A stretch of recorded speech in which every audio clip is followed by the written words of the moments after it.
Varicose veins కి సరైన చికిత్స కోసం సంప్రదించండి ఎవిస్ హాస్పిటల్. నమస్తే కళ్యాణ్ గారు. నమస్తే జయ గారు. కళ్యాణ్ గారు, ఇప్పటి వరకు మనం డిస్కస్ చేస్తున్న సబ్జెక్టులు కానీ మనకు వస్తున్న మెయిల్స్ కానీ వాటికి చాలా భిన్నంగా ఉందండి. ఒక మెయిల్ ఇదేంటంటే ఒక అన్నా చెల్లెలికి సంబంధించిన ఇష్యూ. ఇందులో వాళ్ళ అమ్మగారు కూడా ఇన్వాల్వ్ అయి ఉన్నారనమాట. అమ్మని ఎవరు చూసుకోవాలి, అమ్మ ఎవరి దగ్గర ఉండాలి, ఇదే సమస్య. ఈ సమస్యను సార్ట్అవుట్ చేయడానికి యుద్ధాలు తప్ప అన్ని యుద్ధాలు జరుగుతున్నాయి. దాని గురించి మామూలుగా జరగట్లేదండి. అమెరికాలో ఉన్న చెల్లి అన్నయ్యతో మాట్లాడాలని చెప్పి ఇండియాకి తిరిగి వచ్చారు. ఈ ఇష్యూకి సంబంధించండి ఫోన్ నెంబర్ ఇచ్చారు. చూడండి, మీరు మీ స్టైల్లో హ్యాండిల్ చేస్తారు కదా. చూద్దాం మేడం. అతను మాట్లాడటానికి రెడీగా ఉన్నారో లేదో అతను విషయం ఇంకా నాకు ఐడియా లేదండి. జస్ట్ ఆవిడ మనకి మెయిల్ చేశారు. కాళ్ళు వేరే కాళ్ళు మాట్లాడుతున్నారు. హలో సుచరిత గారండి, నేను అందమైన జీవితం ప్రోగ్రామ్ నుంచి జయాని మాట్లాడుతున్నానండి. నమస్తే అండి, మీ మెయిల్ చూశాను. నేను డాక్టర్ గారికి కూడా చెప్పాను. ఒకసారి మాట్లాడతారా? రైట్, ఒకసారి మాట్లాడండి. మేడం నమస్తే. నమస్తే సార్. నమస్తే. మీరు యుఎస్ నుంచి వచ్చారని విన్నాను. పర్లేదా? తెలుగు మనకి తెలుగు ఓకేనా? చాలా comfort sir. Yeah great great. Okay, చెప్పండి మేడం, మీరు రావడానికి కారణం ఏంటి? సార్ ఏం లేదు, మా మదర్ మా ఫాదర్ ఒక 2-3 years అయింది చనిపోయి. మా మదర్ మమ్మల్ని చాలా బాగా చూసుకున్నారు, చాలా కంఫర్ట్ గా పెరిగాం. మా బ్రదర్ మ్యారేజ్ సెటిల్ అయ్యారు, మేమంతా వెల్ సెటిల్ సార్. ఓకే. మా మదర్ ఇప్పుడు కొంచెం హెల్త్ బాగుండలేదు, పెద్దవాడు అయ్యారు. ఆవిడని అన్నయ్య దగ్గర పెట్టుకొని చూసుకో అంటే తను వినట్లేదు సార్. అంటే అమ్మను ఉంచుకోవడా తన దగ్గర పెట్టుకొని చూసుకోవడానికి కంఫర్ట్ ఫీల్ అవ్వట్లేదు. ఏంటంటే వదినతో ప్రాబ్లం అంటున్నారు. పోనీ నా దగ్గర పెట్టుకొని చూసుకున్నామంటే నేను అమెరికాలో ఉన్నాను సార్, నాకు అక్కడ పరిస్థితులు వేరేలా ఉన్నాయి. అక్కడ ఏంటంటే మా అత్తగారు మామగారు, మా ఫ్యామిలీ ప్రాబ్లమ్స్ నాకున్నాయి మా హస్బెండ్ తో. అంటే ఆయన ఓకే, కానీ ఎట్లా అల్లుడి దగ్గర కన్నా కొడుకు దగ్గర కంఫర్ట్ కదా, ఎట్లా అయినా అన్నయ్య చూసుకోవాల్సింది నేను చూసుకోవడం కొంచెం ఎంతైనా నాకు ఇబ్బందికరమైన పరిస్థితి. అదే కనుక నేను ఇండియాలో ఉండుంటే తప్పకుండా అమ్మని నేను చూసుకునేదాన్ని. నేను చూసుకున్నాను కూడా. అమ్మ గురించి తలుచుకుంటే నాకు చాలా బాధగా ఉండి, లేదు ఈ ప్రాబ్లం ఎలాగైనా ఇట్లా సార్ట్ అవుట్ చేసుకోవాలి, అమ్మని సెటిల్ చేయాలని నేను ఒక 3 days బ్యాక్ వచ్చాను. అయితే అన్నయ్యతో నేను డైరెక్ట్ గా మాట్లాడడానికి నాకు మనస్కరించలేదు సార్. మీ ద్వారా మాట్లాడదాము, మీ గురించి తెలిసింది. ఇప్పుడుకొచ్చి మేడం, ఇప్పుడుకొచ్చి అన్నయ్యతో మీరు మాట్లాడలేదా? ఈ ఇష్యూ డిస్కషన్ రాలేదా మీకు అన్నయ్యకి మధ్యన? సార్ నేను అక్కడ ఉండగా మాట్లాడాను. ఫోన్ లో మాట్లాడారా ఆల్రెడీ? నేను మాట్లాడాను. ఏంటండి?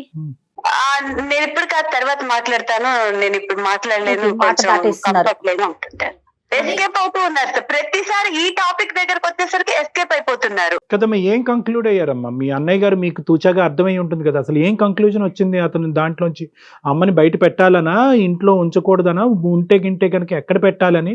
తన డెసిషన్ ఏంటన్నది కరెక్ట్ గా చెప్పట్లేదు సార్. అసలు అమ్మ విషయంలో ఆయన ఎలాంటి నిర్ణయం తీసుకోలేకపోతున్నారు, ఏమి చెప్పట్లేదు.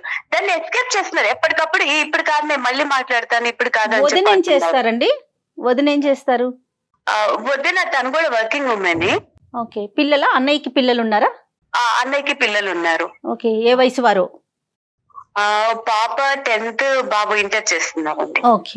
కానీ ఇద్దరు వర్కింగ్ అయినప్పుడు అసలు అమ్మ ఇంట్లో ఉండటం అన్నది ఎంత ఎంత సంతోషం. అది మరి ఏమలేండి, మరి ఎవరు ఆలోచన కంఫర్ట్ జోన్స్ ఏంటో మరి. ఇంతకీ ఈ మొత్తం దాంట్లో అన్నయ్య అయితే దాటేస్తున్నాడు. అమ్మ ఏమంటుందమ్మా? అమ్మతో మాట్లాడే ఉండుంటారు కదా ఈ పాటికి మీరు. అమ్మ ఏమంటుంది? అమ్మతో మాట్లాడాను. తను ఏంటంటే బయట ఉండడం అన్నది ఇంతవరకు ఎప్పుడు మమ్మల్ని ఆవడం వదిలిపెట్టి ఉండలేదు, అన్నయ్యని నన్ను ఎప్పుడు. నాన్నగారు చనిపోయిన బాధలోంచి అమ్మ తేరుకుందమ్మా? ఇంకా తేరుకోలేదు సార్. అంటే వాళ్ళది లాంగ్ రన్ కదా. అసలు మా ఫాదర్ కూడా చాలా బాగా చూసుకునే వాళ్ళు మమ్మల్ని. అమ్మని ఎప్పుడు కష్టపెట్టలేదు, అమ్మ ఎప్పుడు లోన్లీగా లేరు. ఇప్పుడు ఏంటంటే తను అసలు తనకి విషయం అమ్మ పోనీ నువ్వు ఇట్లా ఉండు అని చెప్పడానికి కూడా నాకు మనసు ఒప్పట్లేదు.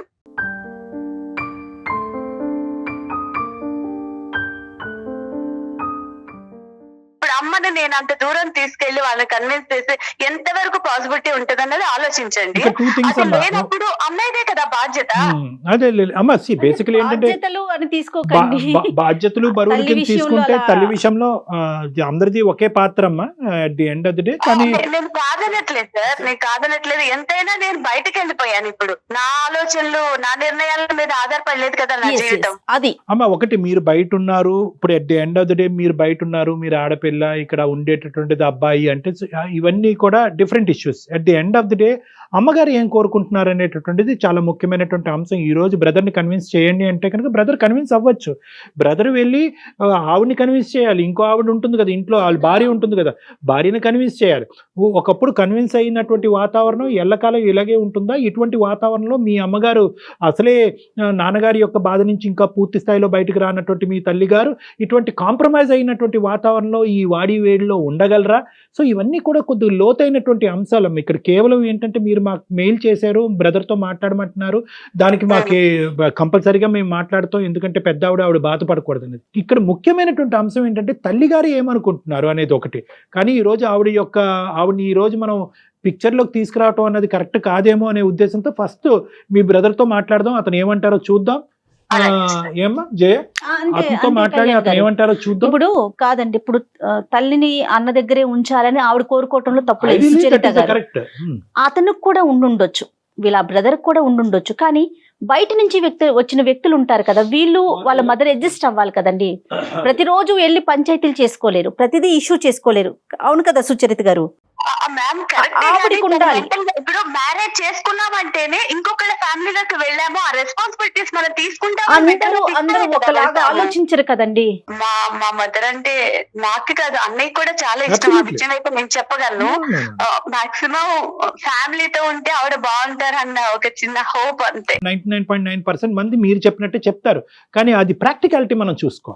ఎస్. సో మీరు ఒకసారి మీ బ్రదర్ కి ఫోన్ కలపండి, అతనితో ముందు ఒకసారి చెప్పండి ఇట్లా అందమైన జీవితం ప్రోగ్రామ్ డాక్టర్ కళ్యాణ్ గారు ఉన్నారు లైన్ లో అనే విషయాన్ని ఆయనకి చెప్పాక మాట్లాడదాం. డాక్టర్ గారు మాట్లాడతారు. ఓకే అండి? రైట్. ఆవిడ అమెరికా నుంచి వచ్చిన తర్వాత ఎంతో కొంత అతనితో మాట్లాడి మనకు ఫోన్ కలుపుంటే బాగుండేది. అంటే అతను మాట దాట వేసేసరికి తను భయపడుతుంది అనమాట. దాటేయటానికి కారణం ఏముంటుంది మేడం? ఇప్పుడు అతను కూడా ఈ ప్రాబ్లం సొల్యూషన్ వెతుక్కుంటున్నాడు. మీరు మాట్లాడే వ్యక్తి మీ కాల్ ని హోల్డ్ లో పెట్టారు. అతని పర్సనల్ ఇష్యూ ఏంటో, అంటే తను పర్సనల్ ఏదో నలుగుతున్నాడు. అంత ఇష్టమున్నా అతను తల్లిని వదులుకోవటానికి ఎందుకు ముందుకు చాలా వస్తారండి? కామన్ సిచ్యువేషన్ అమ్మ కరెంట్ వరల్డ్ లో. కానీ పెద్దవాళ్ళు. అన్నయ్య నేను సుచరితని. చెప్పమ్మా. కాన్ఫరెన్స్ లో ఉన్నారు కళ్యాణ్ గారు, డాక్టర్ కళ్యాణ్ గారు, జయ మ్యామ్ ఉన్నారు. నేను అందమైన జీవితం సుమన్ టీవీ ప్రోగ్రామ్ కి అటెండ్ అయ్యాను. ఒక్కసారి మీరు మాట్లాడారు. ఒక మాట కూడా నాకు చెప్పలేదు. మరి అవకాశం నాకు ఇవ్వట్లేదు కదన్నయ్య నువ్వు. అవకాశం ఇవ్వబోతుందమ్మా. నువ్వు సడన్ గా అక్కడికి ఎక్కడ కూర్చున్నాడు ఇంక ఫోన్ చేస్తున్నానంటే నేను ఇక్కడికి వచ్చానని నీకు తెలుసు. నువ్వు ఒక్కసారైనా నాకు ఫోన్ చేసావా? కరెక్టేనమ్మా. నీకు చేయాలని ఉంది. మరి కొత్తగా నువ్వు అడిగితే ఎట్లా? ఇప్పుడు వదిన సంగతి నీకు తెలుసు కదా. ఇక్కడ బాధ్యతలు లేవా? అమ్మ ఉందా? అమ్మ గురించి ఆలోచించట్లేదు. మరి చెల్లెలు దీని గురించి మాట్లాడటానికి ప్రయత్నం చేస్తుంది. ఒకసారైనా దీన్ని సార్ట్ అవుట్ చేసుకుందామని నువ్వు అనుకోకుండా ఇప్పుడు సడన్ గా అంటే ఒకసారి మాట్లాడు డాక్టర్ గారు. ఉండండి, ఫస్ట్ అతను కన్విన్స్ చేయండి. సార్ మీ పేరు అడగలేదు, ఆవిడ చెప్పలేదు. మీ పేరు సార్? నా పేరు రామ్ కుమార్ అండి. రామ్ కుమార్ గారు నమస్తే. రామ్ కుమార్ గారు నమస్తే అండి. నమస్తే అండి. ఇప్పుడు ఎక్కడ ఉంది సార్ మా సిస్టర్? లేదు తన ఇంట్లోనే ఉండిందండి. మనకు స్టూడియోలో అట్లా ఏం కాదు. కానీ మా సిస్టర్ కాల్ చేశారండి. ఆవిడ కాల్ చేశారు. ఆవిడ తాపత్రయం సింపుల్ గా ఒకటే రామ్ కుమార్ గారు. ఆవిడ తాపత్రయం ఏంటంటే కనుక ఈరోజు నాన్నగారు చనిపోయారు అనేటటువంటి ఒక బాధ ఒకటైతే కనుక ఈరోజు అమ్మ పరిస్థితి ఏంటి అనేటటువంటి ఆగమ్యగోచరం అనేటటువంటి పరిస్థితిలో ఆవిడ అమెరికా నుంచి ఇక్కడ వచ్చేసి మీ ఫోన్ ద్వారా మీ ఇద్దరి యొక్క సంభాషణ ఎటు పోవట్లేదు అనే ఉద్దేశంతో ఆవిడ ఇక్కడికి రావటం. ఇక్కడికి వచ్చిన తర్వాత కూడా మిస్కమ్యూనికేషన్ వల్ల, నో కమ్యూనికేషన్ వల్ల మీకు తనలో ఉండేటటువంటి వేదన మీకు చెప్పలేనటువంటి పరిస్థితిలో మమ్మల్ని మీడియేషన్ చేయమని చెప్పారు అంతే.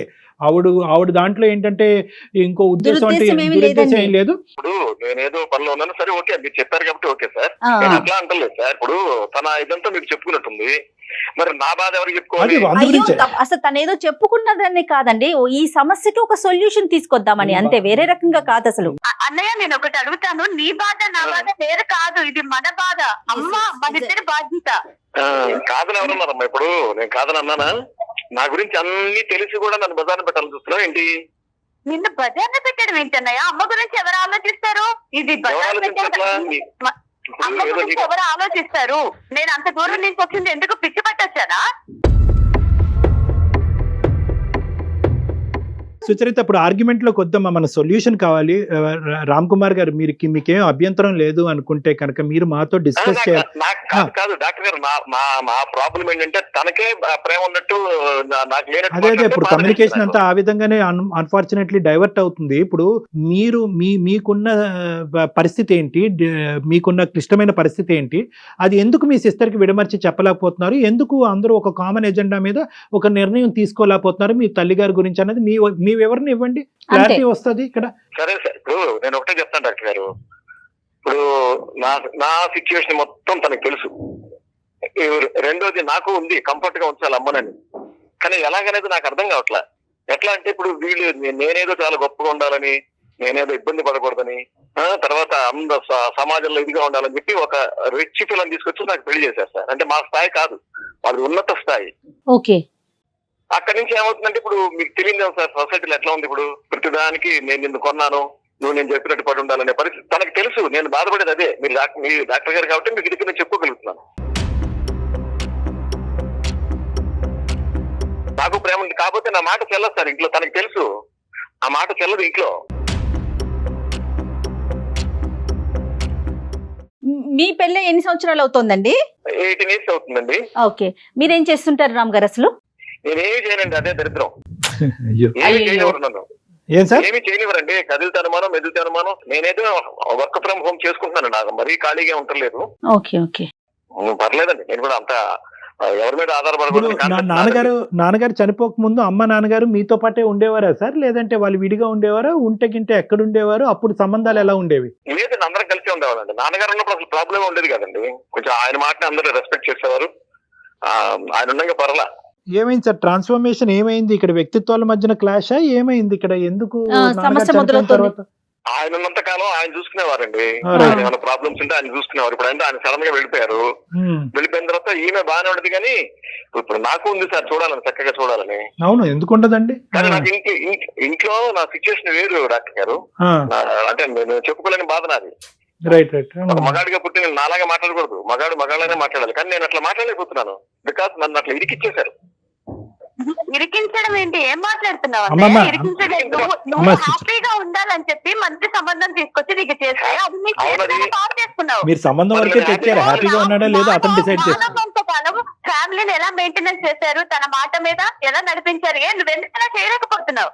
ఎందుకు చేయలేకపోతున్నావు? కమెంట్ చేయలేకపోతున్నావు? వినమ్మా, ఇప్పుడు నీకున్నంత కమాండ్ నాకు ఉండవచ్చు. ఇప్పుడు నువ్వు హ్యాపీగా ఉండాలని చేశారంటున్నావు. అమ్మా సుచరిత, అతను ఎలా బతకాలి, అతని భార్యతో అతను ఎలా డీల్ చేయాలన్నది డిఫరెంట్ సబ్జెక్టు. అతను 18 సంవత్సరాల ప్రయాణంలో బహుశా మనం 100వ వంతు కూడా చూడలేదేమో. అతని సమస్య అతనిది, అది వదిలేసేయండి. ఈ రోజు అక్కడ ఆ వేడిలో ఉన్న వ్యక్తికి తెలుస్తుంది. అమెరికాలో ఉన్న మీకు, ఇక్కడ స్టూడియో నుంచి మాట్లాడుతున్న మాకు తెలియదు. సో అది పర్సనల్ ఇష్యూ. నువ్వు ఎందుకు ఎదిరించలేకపోయావు, ఎందుకు నిలదీయలేకపోయావు, ఎందుకు బయటకు పంపించలేకపోయావు అంటే అది డిస్కషన్ కాదు. ఈ రోజు తల్లి ఒక పక్కన, భార్య ఒక పక్కన, వీళ్ళిద్దరి మధ్యన అతని బాధ ఏంటో ఫస్ట్ మనకు అర్థం అవుతుంది. తర్వాత తల్లి ఎక్కడ ఉండాలన్నది మనం డిసైడ్ చేసుకోవాలి. Let us appreciate what ever the problem he is facing. అతను ఏం సమస్య అనుభవిస్తున్నాడు అనేది ఫస్ట్ మనం వినాలి. చెప్పండి సార్. డాక్టర్ గారు, నాకు కమాండ్ లేదండి. పోనీ తనకి కమాండ్ ఉందిగా, మరి తీసుకెళ్ళచ్చు కదా అమెరికా. నేను అది కరెక్టేనా అలా మాట్లాడు? నువ్వు చూసుకోకపోతే నువ్వు పాయింట్ అవుట్ చేయాలి అన్నయ్య. అమ్మని నేను ఎలా తీసుకెళ్ళగలను? నేను చూసుకున్నానా లేదా? అమ్మని తీసుకెళ్ళి చూసుకోలేదా? అమ్మని నాన్నని నా దగ్గర పెట్టుకోలేదా? విన్నారంటే ఎంత మాట్లాడడానికి సమానమే కదా, అమ్మకి ఇద్దరు సమానమే కదా మరి. నో ఇన్ని సంవత్సరాల పాటు మీ అమ్మగారు మీ నాన్నగారు అమెరికాలో ఉన్నారా, ఇండియాలో ఉన్నారా? ఇండియాలోనే ఉన్నారు. రైట్, అంతే. ఇప్పుడు ఇక్కడ ఏంటంటే మీ చాయిస్ మీ సిస్టర్ చాయిస్ కాదు. ఆవిడకు ఒక వాతావరణంలో ఉండేవారు, ఒక విధమైనటువంటి అట్మాస్ఫియర్ లో ఉండేవారు, ఆవిడకి అలవాటు అయ్యింది, ఆ జ్ఞాపకాల మధ్యన బతుకుతున్నారు. నాన్నగారు ఆవిడ ఎన్నో సంవత్సరాల పాటు ఇదే ప్రదేశంలో ఇదే ప్రాంతంలో ఉన్నారు. సో ఈ రోజు మీరు చూసుకోలేకపోతున్నారో లేదంటే మీ భార్య గారు ఒప్పుకోవట్లేదు కాబట్టి ఆవిడని సడన్ గా అమెరికా షిఫ్ట్ చేసేస్తే కనుక ఇంకా ఆవిడ పూర్తిగా అదే మీ వాళ్ళ భర్త యొక్క జ్ఞాపకాల్లోనే ఆవిడ ఇంకా ఉన్నారు. ఇప్పుడు సడన్ గా షిఫ్ట్ చేసేయటం మీ సిస్టర్ చూసుకుంటుందా లేదా అన్నది వేరే విషయం. నేను అనుకోవటం ఏంటంటే కనుక అది మాత్రం ఆవిడ చాయిస్ అయి ఉండదు అన్నది నా భావం. మేము ఇక్కడ అమ్మని అమ్మలా చూడలేని పరిస్థితి సార్, అదే బాధగా ఉంది నాకు. ఇంట్లో నాకు అర్థమైంది సార్, నాకు అర్థమైంది. సార్ నన్ను గట్టిగా మాట్లాడితే నేనేం చెప్పాలి? ఇప్పుడు మనకి ఎవరికి కూడా మీరు మాట్లాడే టాపిక్ చూసే ప్రేక్షకుల్లో ఎవరికి కూడా ఇది కొత్త టాపిక్ కాదు సార్. బహుశా ప్రతి 5వ ఇంట్లోనో 10వ ఇంట్లోనో ఇది జరుగుతూనే ఉంది. దురదృష్టం, కర్మ, పెద్దవాళ్ళకు పట్టినటువంటి ఒక శాపం అనుకోవచ్చు ఇది. కానీ ఈ రోజు మీరేం చేద్దాం అనుకుంటున్నారు అంటే ఈ సంక్లిష్ట పరిస్థితిలోంచి బయటపడటానికి మీ ఆలోచన ఏంటి? అమ్మని ఎక్కడ పెడదాం అనుకుంటున్నారు? ఇప్పుడు మాకు ఆర్థిక సమస్యలు కూడా లేవు. అదే ప్రాబ్లం. అది ఉంటే కనుక అది ఇంకో సబ్జెక్ట్. నేనైతే ఏమనుకుంటానంటే ఆవిడకి మనశ్శాంతి కావాలంటే ఆవిడని కరెక్ట్ గా వృద్ధాశ్రమంలో చేర్చడం బెటర్ అని నేను అనుకుంటున్నానండి. అక్కడ మనశ్శాంతిగా ఉంటుంది ఈవిడ.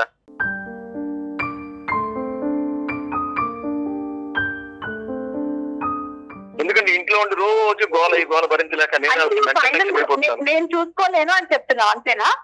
డాక్టర్ గారు అడిగారు కాబట్టి డాక్టర్ గారికి నేను నా మనసులో మాట చెప్పాను. అమ్మ సుచరిత, ఒక్క నిమిషం అమ్మ, ఓపిక పట్టి తల్లి. నువ్వు అమెరికా నుంచి యుద్ధం చేయడానికి రాలేదు. తల్లి మీద నీకెంత ప్రేమ ఉందో అతనికి కూడా అంతే ప్రేమ ఉంది.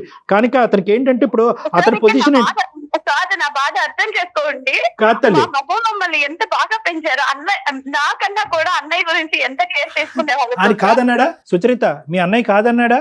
ఇప్పుడు నన్ను ఏమైనా తక్కువ చూసిందండి మా అమ్మ అమెరికా పంపించింది నా చెల్లెల్ని, నన్ను ఇక్కడే ఉంచేసిందని చెప్పాడా? అలా చెప్పలే కదా. ఇప్పుడు మీకు ఒక సమస్య అమ్మ సుచరిత, ఏంటి నా తల్లి ఉండవలసిన చోట హ్యాపీగా ఉండలేకపోతుంది అన్నది మీకు ఒక సమస్య.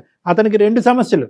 ఒక పక్క నుంచి వైఫ్ని సాటిస్ఫై చేయాలి, ఇంకో పక్క నుంచి తల్లిని సాటిస్ఫై చేయాలి. అక్కడ తల్లిని కాదనుకోలేకపోతున్నాడు, ఇక్కడ భార్యని కాదలేకపోతున్నాడు. సో అతను ఉండేది ఇంకా క్లిష్టమైనటువంటి సమస్య కాబట్టి ఒకసారి అతని బాధని వెళ్ళగక్కనియండి, ఈరోజు మాకు చెప్పుకోనియండి. నేను రాము గారు మీకు ఒక ప్రశ్న అడుగుతున్నారు. ఎంతవరకు మీరు మీ భార్యకి చెప్పుకున్నారు? ఆవిడ ఎంతవరకు వినేటటువంటి సిచ్యువేషన్ లో ఉన్నారు? లేదంటే అన్ని వినేసారా? ఆవిడ ఏమీ వినే పొజిషన్ లో లేదా? అది చెప్పండి మాకు. చెప్పి విసుకొచ్చేసరికి వినే పరిస్థితి కాదు. ఇప్పుడు ఉంటే ఉండు, లేకపోతే నువ్వు కూడా వెళ్ళిపో అని చెప్పి అనే పరిస్థితి నాది. ఇంకా ఇంక చెప్పే ఛాన్స్ లేదు సార్. తనకి తెలుసు అండి అన్ని, కొంచెం కొద్దిగా తెలుసు కానీ ఇప్పుడు ప్రేమ ఒకటే కాదు. నన్ను ఆవిడలా పెంచిందో నన్ను అలాగే అంతకంటే ఎక్కువ బాగా పెంచారు. నేను ఒక 4 రోజులు తన దగ్గర పెట్టుకుంటే ఇప్పుడు వాళ్ళ ఆయనకి ఇష్టం లేదనుకోండి, ఈ ఇద్దరి మధ్య ఎలా నలిగిపోతుంది, అంతకంటే ఎక్కువ బాధపడుతుంది. మీరు బాగా చెప్పారు, నా గురించి నా మనసు బాగా అర్థం చేస్తున్నారు సార్ మీరు. గుర్తు పెట్టుకోండి, నేను ఇక్కడ ఇండియాలో ఉన్నప్పుడు నా దగ్గర అమ్మని అట్టి పెట్టుకోలేదా? అవును, నేను కాదంటే నేను చూసుకోలేదు. అమ్మని ఇక్కడ ఉన్నప్పుడు చూసుకున్నాను కదా. ఇక్కడ అటువైపు ఆవిడ భార్య గురించి నువ్వు లాగద్దు, నీ భర్త గురించి అతను లాగద్దు. అది అలా అయితే కనుక ఇష్యూ వేరేగా వెళ్ళిపోతూ ఉంటది. ఎవరు ఇద్దరు చూసుకునేటటువంటి కెపాసిటీలోనే ఉన్నారు. మీరిద్దరు చూసుకునేటటువంటి కెపాసిటీలోనే ఉన్నారు. కానీ ప్రాబ్లం ఎక్కడైందంటే కనుక ఐదరు దేశాలు మారేటటువంటి అవకాశం లేకపోవటం, కానీ అవతలి పార్ట్నర్ స్వీకరించేటటువంటి పరిస్థితిలో లేకపోవటం వల్ల ఈ ప్రాబ్లం వస్తుంది. మీ ఇద్దరికి తల్లి గురించి ఈక్వల్గా ఉంది మీ మనసుల్లో. కానీ ఈ రోజు ఉండే పొజిషన్ ఏంటంటే అతను వాళ్ళ భార్యకి సముదాయించి చెప్పలేకపోతున్నాడు. చెప్పేటటువంటి ప్రయత్నాలు యుద్ధ ప్రాతిపదికన చేయవలసినటువంటి అన్ని అయిపోయినాయి. ఇప్పుడు నెక్స్ట్ స్టెప్ ఏంటి? వృద్ధాశ్రమంలో పెట్టాలి అని అతను నిర్ణయం తీసుకున్నాడు. అతను ఏమన్నా ఆనందపడి ఎగిరి గంతేస్తూ ప్రతిరోజు పండగ చేసుకుంటూ పంపిస్తున్నాడా? కాదు, అతను బాధపడుతున్నాడు. అదిగా సార్, ఇప్పుడు మా అమ్మ ఆత్మాభిమానం ఎక్కువ సార్ ఆవిడకి. సెల్ఫ్ అది దొరకట్లే ఇక్కడ. ఇప్పుడు ఎంత బాగా మదన పడిపోతుంది చూస్తున్నా. మీరు అనుక్షణం మీరు మదన పడుతున్నారు, అంతే కదండి? మరి అంతే అమ్మా. ఇంకా నేనేం చేయను. ఇప్పుడు ఆవిడ చాలా సెల్ఫ్ రెస్పెక్ట్ ఉన్న మనిషి. ఆవిడ పట్టుకుని టైంకి భోజనం పెట్టకుండా వేరే వాళ్ళ మీద పెట్టి మాట్లాడుతుంటే ఆవిడ కళ్ళ నీళ్ళు చూసుకుంటే ఇవన్నీ చూసి ప్రతిరోజు ఎక్కడ పడమ్మా నేను. మీ వైఫ్ కూడా ఆవిడేమి చెడ్డ ఆవిడేమీ కాదు. మరి ఆవిడకి ఏంటండి ఇబ్బంది ఏంటి? మీ మదర్ దగ్గర నుంచి వచ్చే సమస్య ఏంటి? నాన్న చనిపోయాక ఆ తల్లి ఎందుకు సమస్యగా మారింది? పొగరు సార్. రేపు వాళ్ళ అమ్మగారు కూడా పెద్ద అయితే అప్పుడు అర్థం అవుతుంది సార్. ఆవిడకి దేవుడు అర్థం కావట్లేదు మ్యామ్. ఆమెకి అసలు అర్థం చేసుకున్న సిచ్యువేషన్ లో లేదు. మరి ఈయన చెప్పట్లేదు ఏంటో నాకు అర్థం వద్దమ్మా, కావట్లేదు. ఈయన చెప్పట్లేదనే మాట నువ్వు ఇంకా అంటానికి పదే లేదులే పదే అమ్మా అనకండి సుచరిత. సుచరిత అది మీరు. కరెక్ట్ కాదు. ఇతను చెప్పవలసిన పద్ధతి అన్ని చెప్పారు. ఇంకా అమ్మ నీ భయం దగ్గర ఉందా నా దగ్గర ఉందా అని కాదు, అమ్మ హ్యాపీగా ఉందా లేదా అని అది చూద్దాం. exactly. ఎలా ఉంటుంది హ్యాపీగా? నీ దగ్గరైనా నా దగ్గరైనా ఉంటేనే కదా కానీ హ్యాపీగా ఉంటుంది. ఏ తల్లి మాత్రం వృద్ధాప్య ఎవరు హ్యాపీగా ఉంటారు? కానీ ఆప్షన్ లేనప్పుడు ఏం హ్యాపీ లేదనే కదా చేస్తారండి? చెప్పేది. కాదు, మనం హ్యాపీగా ఉంటామని అప్పుడు హాస్టల్లో వేస్తుంటే మనం హ్యాపీగా ఉంటామా? ఎవరు కాదు, హ్యాపీగా ఉంటారా పిల్లలు? అమ్మాయి పాయింట్ కరెక్ట్. ఆమె హ్యాపీగా ఉంటుంది కనీసం. Practicality చూడాలి కదా. హ్యాపీగా ఉంటుంది. వృద్ధాశ్రమంలో పెట్టడం అనేది ఒక్కటేనా దారి ఇక్కడ? ఇంకేమైనా ఉంటే మీరు చెప్పండి డాక్టర్ గారు, నాకు అసలు ఏం ఆలోచన రావట్లేదండి. కాదు, ఒక్కసారి సముదాయించి మీ భార్య గారితో అవకాశం ఉంటే కనుక మాట్లాడొచ్చా? నేనేమన్నా మాట్లాడేదానికి అవకాశం ఉంటుందా? ఆవిడని కన్విన్స్ చేసి ఆవిడకి సిచ్యువేషన్ అర్థం అయ్యేటట్టు అది చెప్పడానికి. ఇంకా రద్దు అవుతుందండి, అది ఇంకా రద్దు అవుతుంది. ఆ, మన ఇద్దరం చూసుకొని నువ్వు ఎక్కడెక్కడ నన్ను అడిగావా, నువ్వు ఎందుకు అక్కడికి వెళ్ళావు, అదొక పెద్ద గొడవ అవుతుంది. అదొక గొడవ, అదో తలనొప్పి. ఈ మొత్తం అందరూ కీ పర్సన్ గురించి అసలు ఎవరు మాట్లాడుకోవట్లేదు. మీ అమ్మగారి యొక్క ఉద్దేశం ఏంటండి?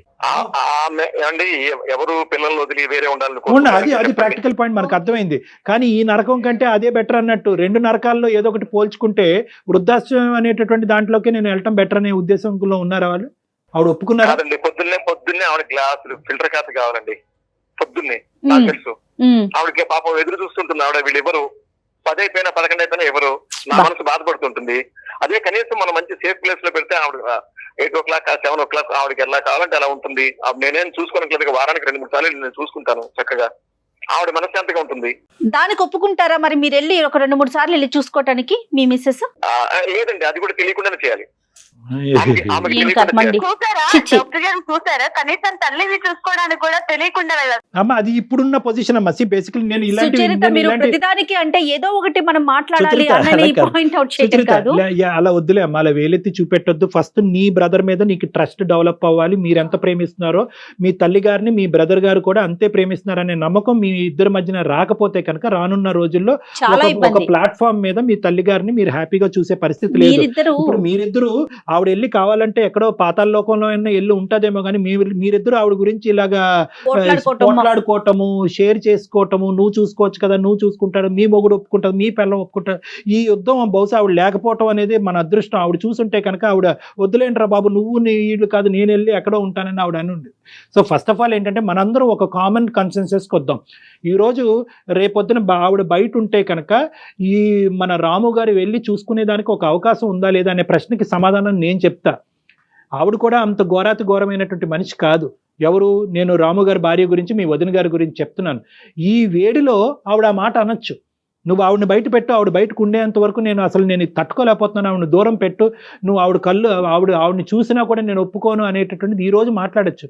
రేపొద్దున ఎప్పుడైతే కనుక ఆవిడ దూరంగా ఉండటం మొదలవుతుందో ఆటోమేటిక్గా ప్రేమ అనేటటువంటిది ఖచ్చితంగా సృష్టించబడుతుందమ్మా, వస్తుంది. ప్రేమ అన్నది పుట్టుకొస్తుంది. అప్పుడు కూడా ఆవిడ ఇంతే కఠినంగా మాట్లాడుతుందని నేనైతే మాత్రం అనుకోవట్లేదమ్మా. సో అప్పుడు ఖచ్చితంగా రాము గారు అనుకున్నట్టుగా ఏదో దొంగచాటును ముసుగేసుకుని వెళ్ళి ఆవిడని చూడవలసినటువంటి పరిస్థితి ఉండదు. ఫస్ట్ ఆఫ్ ఆల్ ఏంటంటే వాతావరణం చల్లబడాలి, ఈ వేడి చల్లబడాలి. ఆవిడ ప్రతిరోజు మార్నింగ్ ఫిల్టర్ కాఫీ కావాలి అని అనుకోవటం, నేను ఆవిడకి ఏమైనా దాసిన అనేటటువంటి పొగరుగా ఆవిడ మాట్లాడటం, ఈ వేడి ఫస్ట్ చల్లబడితే మనుషుల మధ్యన కాస్త దూరం పెరిగితే కనుక మనసులు ఆటోమేటిక్గా కలవటానికి అవకాశాలు ఉంటాయి. రేపటి సంగతి అనేది తర్వాత చూద్దాం. ఇప్పుడు ఆ పెద్ద ఆవిడ యొక్క మనసుకి 2 సంవత్సరాలు భర్త పోగొట్టుకున్న తర్వాత ఆ పెద్ద ఆవిడ మనసు గాయపడకుండా ఉండేటటువంటి ప్రయత్నం ఏ దారిలో పోతే కనుక ఆవిడ మనసు ఇంకా ఫర్దర్ గా డ్యామేజ్ అవ్వకుండా ఉంటది అనేది మనం ఆలోచిద్దాం. ఆవిడని ఎంతవరకు మీరు కంఫర్ట్ జోన్ లో ఉంచగలరో అంతవరకు ప్రయత్నం చేయండి. ఎందుకంటే ఫైనాన్షియల్ గా ప్రాబ్లం లేదు కాబట్టి. నా బాధ అదే మేడం. ఇప్పుడు అదే కమ్యూనిటీలో ఎక్కడైనా ఒక హౌస్ తీసుకుని రోజు మీ మొహం కానీ పిల్లల మొహం కానీ చూసేటటువంటి అవకాశం ఉండేటటువంటి వాతావరణంలో ఆవిడని ఒక దగ్గరలో అదే వీధిలో అదే కమ్యూనిటీలో ఎక్కడైతే అక్కడ ఒక ఇల్లు తీసుకుని ఆర్థిక పరమైనటువంటి సమస్యలు లేవు అని మీరు మీ చెల్లిగారు అని అంటున్నారు కాబట్టి ఏదైనా 2 పని వాళ్ళని పెట్టి. ఈ ఆలోచన బాగుందండి, నాకు రాలేదు. నాకు ఎంతసేపు ఇప్పుడు కరెక్ట్ అనిపిస్తుంది. మేడ్స్ ని పెట్టి గేటెడ్ కమ్యూనిటీ అంటే వాళ్ళు చూసుకుంటారు. బాగానే ఉంది డాక్టర్ గారు మీరు చెప్పింది. అదే ఇప్పుడు ఏంటంటే ఆలోచిస్తాను ఇప్పుడు అంటే మరి దగ్గరగా అయితే మళ్ళీ ప్రాబ్లమ్స్ వస్తాయి సార్. ఒకే వాతావరణంలో ఉంటూ ఇలా వాడి వేడి పెంచుకుంటూ రేపొద్దున ఏ యుద్ధం జరుగుతుందో అనేటటువంటి భయభ్రాంతులతో మీరు పిల్లలు ఆ పెద్ద ఆవిడ ఇదంతా ఉండేదాని బదులు మనుషులు దూరంగా ఉండి మనసులు దగ్గర అయితే కనుక మంచిదేమో అన్నది నా అభిప్రాయం అండి. ఎందుకంటే వృద్ధాశ్రయం అనేటటువంటిది ఓకే, ఆర్థిక పరిస్థితులు బాగాలేక దిక్కుతోచినటువంటి పరిస్థితిలో ఉండేటటువంటి వాళ్ళకి బహుశా అది ఆ దారి తప్ప ఇంకో దారి దొరకపోవచ్చు. కానీ మీరు ఇక్కడ అవకాశం ఉంటుంది అంటున్నారు కాబట్టి భగవంతుడు మీకు అది ఇచ్చాడు కాబట్టి. ఆమెకి బోల్డ్ సార్, అమ్మకే బోల్డ్ డబ్బులు అమ్మకే. అమ్మ సుచరిత మీరేమంటారు? ఇప్పుడు మేము చెప్పినటువంటి సూచనకి మీరేమంటారు? సార్ ఇక తప్పనిసరి పరిస్థితుల్లో చేయగలిగింది ఏం లేదు అని అర్థమవుతుంది సార్. మంచి. ఓకే, అన్నయ్య పరిస్థితి కూడా అలా ఉంది నాకు అర్థమవుతుంది. కాకపోతే ఇలా అయినా తను కొంచెం ఫ్రీక్వెంట్ గా అమ్మ దగ్గరికి వెళ్ళి చూసుకోవడం, తను లోన్లీగా ఫీల్ అవ్వకుండా ఉండేలా చూసుకుంటే చాలు సార్. అది అవుతుంది అమ్మా, అది అవుతుంది, ఖచ్చితంగా అవుతుంది. అమ్మని చూసుకోమని వేరే వాళ్ళు చెప్తే ఇంకా కొడుకు ఎందుకు అవుతాడమ్మా? అమ్మని చూడటం ఏంటి? మనకు జన్మనిచ్చిన అమ్మని చూడలేమా? చూడలేకపోతున్నాను బాధ ఎందుకు? ఖచ్చితంగా దానికి చిన్నప్పటి నుంచి ఎమోషన్స్ కూడా ఎక్కువ చిన్న ఎమోషన్ అయిపోతుంది. మీరు కూడా మీరు అర్థం చేసుకున్నారు, అదే గ్రేట్. చాలా మెచ్యూర్ గా మాట్లాడారు మీరు. అంటే ఓకే, తల్లి విషయంలో మీరు ఏమీ చేయలేనటువంటి పరిస్థితి, కానీ బహుశా అనుభవాల వల్ల అయి ఉండొచ్చు, వయసు వల్ల అయి ఉండొచ్చు. రాము గారు మీరు చాలా మెచ్యూర్ గా మాట్లాడారు, బ్యాలెన్స్డ్ గా మాట్లాడారు. ఇనీషియల్ గా మేము ఎందుకు ఇన్వాల్వ్ అవుతున్నాం అన్నది ప్రశ్నించినా కూడా చివరి వరకు వచ్చేటప్పటికి మీరు సొల్యూషన్ తీసుకున్నారు. ఇప్పుడు కంక్లూజన్ కారణం మీరు ఇన్వాల్వ్ అవ్వబట్టే వచ్చింది సార్. ఇప్పుడు నేను అది కూర్చుంటే కొట్టుకు రావడం తప్ప సొల్యూషన్ కాదు. అదేలేండి, అదే మధ్యలో అమ్మాయి కూడా ఒక మంచి సొల్యూషన్, తను వింటుంది, నేను వింటున్నాం మాట. ఎందుకంటే చెప్పే విధానం అంత బాగుంది. అనిపిస్తాం సార్ నాకు. సరే సార్, నాకైతే ఒక మంచి ఫ్రెండ్ దగ్గరికి, మంచి ఆత్మీయుడి దగ్గరికి వచ్చినట్టు మీతో మాట్లాడుతుంటే. Thank you. ఈ క్రెడిట్ మీ సిస్టర్ కేనండి, ఇక్కడ మాత్రం క్రెడిట్ చెల్లికే ఇవ్వాలి మీరు. ఆ ముందైతే నాకు అసలు చెప్పకుండా ఏంటి ఎవరితో అని చెప్పి అనుకున్నాం, కానీ తర్వాత ఇప్పుడు బాగా మంచి పని చేసింది అనిపిస్తుందండి. అయితే నేను ఒకటి చెప్తానండి, మీ వైఫ్ కి తెలిసి 2 సార్లు, ఆవిడ తెలియకుండా 4 సార్లు వెళ్ళి చూసిరండి అమ్మని. అలాగే ఎందుకు వదులుకుంటాం? అమ్మను వదులుకుంటామా? అదే కదా మన డాక్టర్ గారు చెప్పినట్టు. ఈ మా మిసెస్ లో కూడా ఇప్పుడు రోజు ఉండే మనిషి కనిపించలేదు అనుకోండి, ఆవిడకు మార్పు రావచ్చు. ఎందుకంటే పిల్లలకి చిన్న చిన్న దగ్గులు వచ్చిన, తుమ్ములు వచ్చినా ఇవన్నీ ఆయుర్వేద ఇవన్నీ చెప్తుండేదండి. అది పట్టు ఆవిరి పట్టారు, అవి బట్టి ఇవి పట్టారు. ఇప్పుడు ఎవరు చెప్తారు? పెద్దవాళ్ళ ఇంట్లో ఉంటే ఒక చిన్న సైజు డాక్టర్ ఇంట్లో ఉన్నట్టే. అవునండి, వాళ్ళే చెప్తారు. ఎంత డబ్బులు ఖర్చు పెట్టినా రానటువంటి విలువైనటువంటి సలహాలు, సూచనలు, మోరల్ వాల్యూస్ అక్కడి నుంచి వస్తాయి.